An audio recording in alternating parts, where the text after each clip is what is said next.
Big pass நேயர்களுக்கு வணக்கம். லைவ்ல வந்து நாமினேஷன் முடிஞ்சது. யார் யார் யார் யார் சொல்லியிருக்காங்க, இந்த வாரம் நாமினேஷன்லேருந்து யாரெல்லாம் இருக்காங்க, யார் தப்பிச்சிருக்காங்க அப்படின்ற எல்லாத்தையும் டீட்டெயிலாக பார்க்கலாம். ஸோ ஃபர்ஸ்ட் பார்வதி தான் கூப்பிட்டாங்க.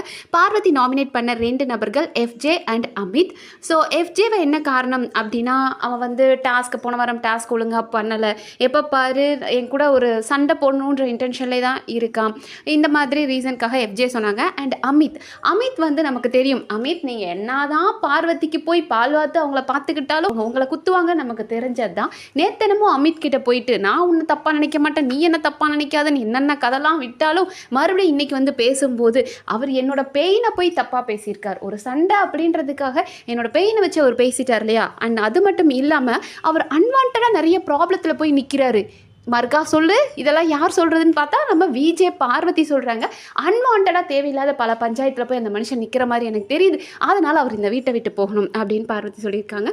அண்ட் அடுத்ததாக வினோத் வந்து நாமினேட் பண்ண 2 நபர்கள் திவ்யா அண்ட் விக்ரம். திவ்யாவை எடுத்துக்கிட்டோம் அப்படின்னா அவங்க ரொம்ப கோபப்படுறாங்க, மற்றவங்க பேசுகிறத கேட்க மாட்டாங்க, ஆனால் அவங்க பேசுகிறத மட்டும் நம்ம கேட்கணும்னு நினைக்கிறாங்க. லெட்டரில் எழுதினதை இதையும் பண்ணியிருக்காரு. அண்ட் விக்கல்ஸை எதுக்காக சொல்லியிருக்காரு அப்படின்னா, விக்கல்ஸ் ரொம்ப ஸ்ட்ராங் பிளேயராக எனக்கு தெரிகிறாரு, ஸோ என் கூட அவர் கூட காம்படிட் பண்ண வேண்டான்றதுக்காக அவர் போகட்டும் அப்படின்ற ரீசன் சொன்னார். அண்ட் அடுத்ததாக வியானா. ஸோ வியானா வந்து விக்ரம் அண்ட் வினோத்தை சொன்னாங்க. விக்ரம்க்கு என்ன காரணம் சொன்னாங்க அப்படின்னா, அவர் வந்து அவரோட ஃப்ரெண்ட்ஸை வச்சு ஒரு கம்ஃபர்ட் ஜோனுக்குள்ளே இருக்கார். அந்த கம்ஃபர்ட் ஜோனுக்குள்ளே வச்சு மற்றவங்களை வச்சு அவர் ஒரு கேம் ஆடுறாரு. அவர் கூட இருக்கிறவங்கள வீக்காக்கி அவர் ஸ்ட்ராங்காக ஒரு ப்ளே பண்ணிகிட்ருக்கார் அப்படின்னாங்க. எஸ், விக்கல்ஸ் எடுத்துக்கிட்டோம் அப்படின்னா நம்ம எல்லாருக்குமே தெரியும், அவர் வந்து ரொம்ப தெளிவாக விளையாடிட்டுருக்காரு. இப்போ அவர் வந்து ஒரு கேம் ஆர்கனைஸ் பண்ணுறாரு அப்படின்றத நம்ம பார்ப்போம். நிறைய டாஸ்க் பண்ணுறாரு, பட் அது எல்லாமே அவரோட அறிவு தான். ஓகே, ஒரு டாஸ்க்கை ஆர்கனைஸ் பண்ணுறதோ இல்லை ஒரு விஷயத்த சொல்லி கொடுக்குறதோ எதுக்காக அப்படின்னு பார்த்தோன்னா, அந்த இடத்துல அந்த மனுஷன் அங்கே மூளையாக தெரிவார். இவங்கெல்லாம் வெறும் பர்ஃபார்மன்ஸ் மட்டும்தான், அந்த இடத்துல அவர் தான் ஒரு மூளையாக செயல்படுறாருன்ற மாதிரி வெளியே தன்னை ப்ரொஜெக்ட் பண்ணிக்கணும். உங்களுக்கு நான் ஸ்பேஸ் கொடுக்குறேன், நீங்கள் வந்து பாடுங்க ஆடுங்க அப்படின்றதுல நான் தான் இதை ஆர்கனைஸ் பண்ணேன், அவர் அந்த சிச்சுவேஷனை கரெக்டாக தனக்கு தகுந்த மாதிரி யூஸ் பண்ணிக்கிறாரு. இதில் போத் ஆர் பெனிஃபிட்டட் தான். அவங்க பாடுறாங்க ஆடுறாங்க, இதை ஆர்கனைஸ் பண்ணி அவரும் ஒரு நேம் ஆன் பண்ணுறாரு. ஸோ வியானாக்கு வந்து விக்ரம் கூட போன வாரங்களில் நிறைய பஞ்சாயத்துகள் ஆச்சு, இந்த ஸ்கூல் டாஸ்கில் சின்ன சின்ன மனஸ்தாபங்கள் வந்தது, அதை கேரி பண்ணுறாங்க போல இருக்குது. அண்ட் அடுத்த அவங்க வினோத்தை சொன்னாங்க. லைக் வினோத் பேசவே விட மாட்டார், அவர் பாட்டுக்கு அவர் நம்மளை பேச விடாமல் பேசுவார் அப்படின்ற மாதிரி. அண்ட் அடுத்ததாக விக்ரம் வந்து பிரஜின் அண்ட் திவ்யாவை சொன்னார். பிரஜின் எடுத்துக்கிட்டோம் அப்படின்னா ஒரு சைலண்ட்டான கேம் விளையாடுறாரு. லைக் என் கூட இருக்கும்போது, அதாவது விக்ரம் கூட இருக்கும்போது கேம்லாம் நான் இப்படி தான் ப்ரோ பண்ணுவேன் அப்படி இப்படின்னு ஜாலியாக பேசுகிறாரு, ஆனால் பின்னாடி போய் என்னையே குத்துறாரு. என்னோட கிரெடிட், நான் அவருக்கு ஒரு விஷயங்கள் சொல்லி கொடுக்குறேன், அதோட கிரெடிட்டை எனக்கு தராமல் அவரே எல்லாத்தையும் எடுத்துக்கிறாரு, என்னை நல்லா யூஸ் பண்ணுறாரு அப்படின்ற மாதிரி சொல்கிறாரு. விக்கல்ஸ்க்கும் தெரியும் எல்லாருமே வந்து அவர்கிட்ட நிறைய அட்வைஸ் கேட்பாங்க அப்படின்னு. அதுக்காக இப்போ விக்கல்ஸ் கொடுக்காம இருக்காருன்னு கேட்டால் கிடையாது. தன்னை ஒரு அட்வைஸராக விக்கல்ஸ் ப்ரொஜெக்ட் பண்ணிட்டார். தனக்கு எல்லாம் தெரியும், தன்னால் ஒரு நிறைய விஷயங்களை ஆர்கனைஸ் பண்ண முடியும், தனக்கு ஒரு இத்தனை அளவுக்கு எபிலிட்டி இருக்குது அப்படின்ற மாதிரி தன்னை ப்ரொஜெக்ட் பண்ணிக்கிட்டாரு. அதனால எல்லாரும் அவர்கிட்ட நிறைய விஷயங்கள் கேட்குறாங்க, அதை வந்துட்டு என்ன யூஸ் பண்ணுறாங்க அப்படின்ற மாதிரி பிரஜினா சொல்கிறாரு. அண்ட் அடுத்த திவ்யா. ஸோ திவ்யாக்குள்ளே ஸ்டஃபே இல்லை, ஒரு வேல்யூவே இல்லாத கண்டஸ்டன்ட், பேசினதே பேசுகிறாங்களே தவிர அவங்களுக்குள்ள ஒன்றுமே இல்லைங்க, அவங்க போகட்டும் அப்படின்ட்டாரு. அண்ட் அடுத்ததாக திவ்யாவை எடுத்துக்கிட்டோம் அப்படின்னா கமருதீன் அண்ட் வினோத்தை சொல்லியிருக்காங்க. அதாவது கமருதீன் நேற்று ஒரு வார்த்தை சொன்னாங்களே, சேது நாட்டை சொன்னாங்களே, அவர் வந்து நீ என்ன சாப்பாடு தான் சாப்பிட்றியா அப்படின்னு கேட்டாருன்னு. ஸோ ஒரு நாகரிகம் இல்லை, இந்த இடத்துல எப்படி பேசணும்னு தெரியல, அதனால கமருதீன் இருக்க வேண்டாம். அண்ட் அடுத்ததாக வினோத்தும் வந்துட்டு அவர் ஒரு கவுண்டர் கொடுப்பாரு, நம்ம அந்த கவுண்டர் கொடுத்தா அது ஃபன்னாக எடுத்துக்க மாட்டார், ரொம்ப பர்சனலாக எடுத்துக்கிறார் அப்படின்னாங்க. அண்ட் கனியை பார்த்தோம் அப்படின்னா பார்வதி அண்ட் பிரஜினை நாமினேட் பண்ணாங்க. ஸோ பார்வதி எடுத்துக்கிட்டோம் அப்படின்னா மாற்றி மாற்றி திருச்சி பேசுவாங்க, ஒரு சிச்சுவேஷனை தனக்கு தகுந்த மாதிரி மாற்றிக்குவாங்க. ஸ்கூல் டாஸ்கில் தன் வசம் அப்படின்றத உடனே மாற்றி அதில் ஒரு கேம் ஆட நினச்சாங்க. அதுக்கப்புறம் சாரியை காணோம், இதுக்காக நான் ப்ளவுஸையும் இன்ஸ்கர்ட்டையும் போட்டுட்டு சுத்த முடியும் அப்படின்ற மாதிரி அந்த பிரச்சனையை வேறு ஆங்கிளில் டைவெர்ட் பண்ண முடியும் அப்படின்னு ஸ்ட்ராங்காக. அண்ட் பிரஜின் வந்து இப்போ ரொம்ப ஸ்ட்ராங்காக விளையாடுறார், அதனால அவர் வேண்டாம் அப்படின்னாங்க. அடுத்த சாண்ட்ரா வந்து அமித் அண்ட் கமருதீனை நாமினேட் பண்ணியிருக்காங்க. ஸோ அமித்க்கு என்ன காரணம் அப்படின்னா, அவர் பார்வதியோட அந்த பெயின் பற்றி பேசினாராம், அதுக்கு சாண்ட்ராவுக்கு பொங்கிட்டு வராங்க. எப்போதுமே சாண்ட்ரா அப்படின்னா பக்கத்தலைக்கு பாயசம் கேட்குற ஆள், தன்னோட பிரச்சனையை சொல்லாமல் அடுத்தவங்களுக்காக குரல் கொடுப்பாங்க. Girls this is for you அப்படின்னு கேர்ள்ஸ்க்காக குரல் கொடுக்குற மாதிரியே ஒரு சீன் கிரியேட் பண்ணுவாங்களே. ஸோ அமித்துக்காக அந்த பார்வதியோட பெயினை பற்றி அவர் தப்பாக பேசிட்டாராம். அண்ட் கமருதீன் வந்துட்டு திவ்யா கூட சண்டை போட்டாராம். சாண்ட்ராக்கு இந்த வீட்டில் யார் கூடயுமே பர்சனல் வெஞ்சன்ஸ் கிடையாது, யாருக்கு மூலியமாக அவங்களுக்கு கூட சண்டையெல்லாம் கிடையாது, அடுத்தவங்களுக்கு நியாயம் கேட்குற ஒரு நியாயாதிபதியாக அவங்களை காமிச்சிக்கணுன்றதுக்காக திவ்யாக்காக நான் கமருதீனை நாமினேட் பண்ணுறேன் அப்படின்னாங்க.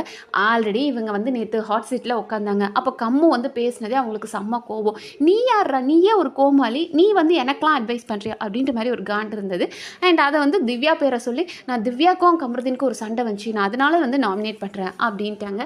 அண்ட் அடுத்ததாக ஆதிரை. ஸோ ஆதிரை வந்து எஃப்ஜே அண்ட் கனியை நாமினேட் பண்ணாங்க. ஸோ எஃப்ஜே வந்து கேர்ள்ஸை வச்சு எப்படி ஒரு கேம் ஆடுறார் அப்படின்றதும், கனி வந்து தனக்கு பிடிச்ச எஃப்ஜேவாக இருந்தால் அந்த தவறுகள் கண்ணுக்கு பெருசாக தெரிய மாட்டேங்குது அப்படின்னாங்க. எஸ் ட்ரூ, உண்மைதான். கனிக்கு வந்து இப்போ மற்றவங்க மேலே இருக்கிற தவறுகள் தெரிகிற மாதிரி எஃப்ஜேயோட தவறுகள் கொஞ்சம் கம்மியாக தெரியுது. அதற்கு காரணம் என்ன அப்படின்னு நான் நினைக்கிறேன்னா, நம்ம அவங்களோட பெர்ஸ்பெக்டிவ்லேருந்து பார்க்க ஆரம்பிக்கிறதுனால. இப்போ நிறைய பார்வதி சப்போர்ட்டர்ஸ்க்கு அவங்கள ரொம்ப பிடிக்கும். உடனே என்ன பண்ணுவாங்க அப்படின்னா, நீங்கள் உங்களுக்கே தெரியாமல் அவங்கள ரசித்து அவங்க பார்வையிலிருந்து அவங்க சிச்சுவேஷன்லேருந்து யோசிச்சு எங்கள் பார்வை பண்ணுறது கரெக்டு அப்படின்றீங்க இல்லையா, அதே மாதிரி தான் கனியும் தன்னோட எஃப்ஜே, என்னோட செல்ல தம்பி எஃப்ஜே அப்படின்ற மாதிரி பார்க்குறதுனால அவருக்கு நிறைய சப்போர்ட் பண்ணுறாங்க அப்படின்ட்டாங்க. எனக்கு தெரிஞ்சு கனிக்கு ஓட் பண்ண ஒரே ஆள் ஆதிரை நினைக்கிறேன், ஒரு ஓட்டுனாலும் எடுத்துக்கிறாங்க.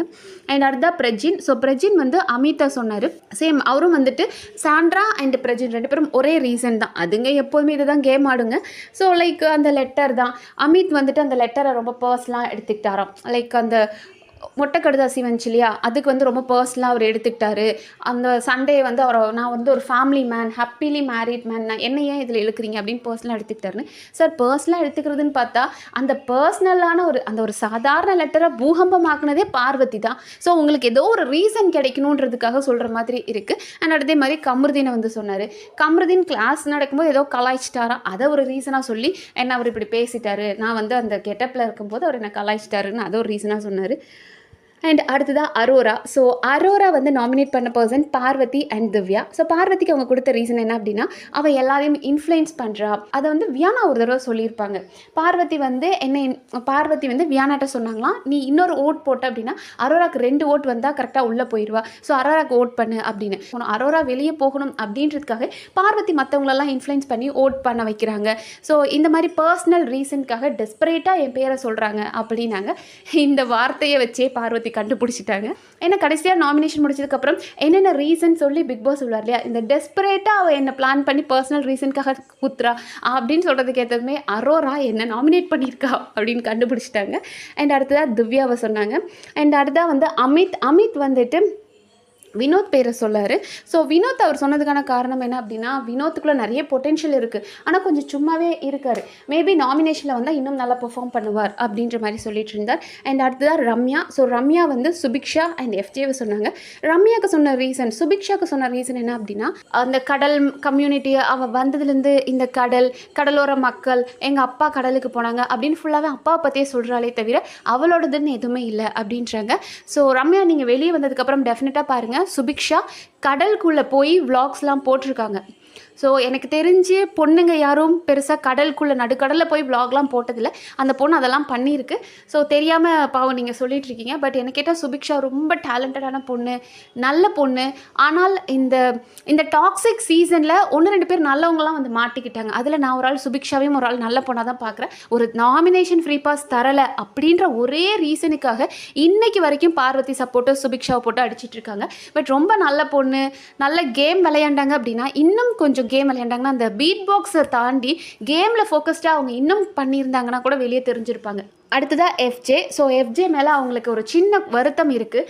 எஃப்ஜே அண்ட் ரம்யா 2 பேரும் ரொம்ப க்ளோஸாக இருந்தாங்க. எப்போ வியானா வந்தாங்களோ அப்போவே எஃப்ஜே வந்து ரம்யாவை கலட்டி விட்டார். அப்போ இருந்து அந்த ஒரு மோதல் இருந்துக்கிட்டே இருக்குது. ரம்யாவுக்கு ஒரு சின்ன வருத்தம் எஃப்ஜே மேலே இருந்துக்கிட்டே இருக்குது. அதனால் எஃப்ஜேவையும் குத்தி விட்டுட்டாங்க. அவன் அசிஸ்டன்ட் வார்டனாக இருந்து ஒன்றுத்தையும் கிளிக்கலாதனால அவன் பேர் அப்படின்ட்டாங்க. அடுத்தா கமருதீன். ஸோ கமருதீன் வந்து திவ்யா அண்ட் சாண்ட்ராவை நாமினேட் பண்ணார்.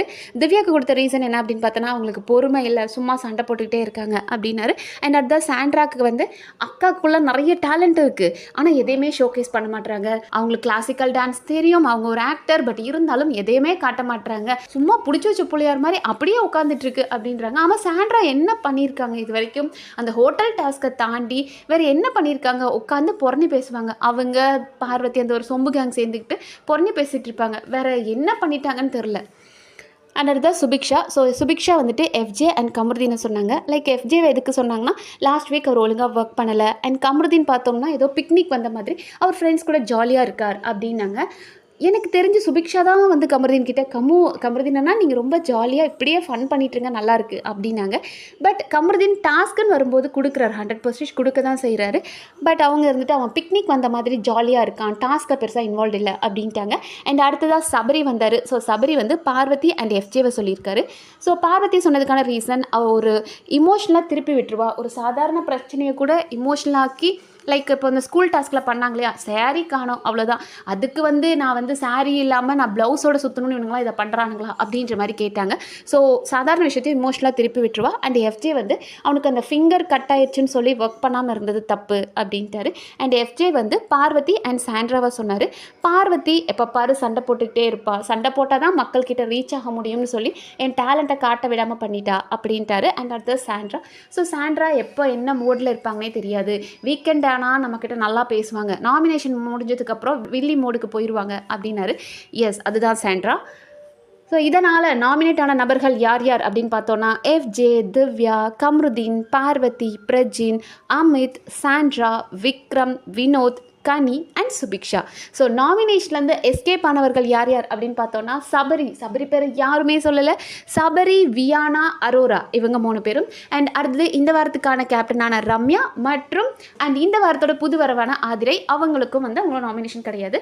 ஸோ இந்த வாரம் நாமினேஷன்லேருந்து தப்பிச்ச 5 நபர்கள் சபரி, வியானா, அரோரா, ஆதிரை அண்ட் ரம்யா. ஸோ இந்த வாரம் யார் வெளியே போக வாய்ப்பு இருக்குது? எனக்கு தெரிஞ்சு எஃப்ஜே போக வாய்ப்பு இருக்குன்னு நினைக்கிறேன். நீங்கள் யார் இந்த வாரம் வெளியேறுவாங்கன்னு நினைக்கிறீங்கன்றதை கமெண்ட் செக்ஷனில் சொல்லுங்கள். நன்றி.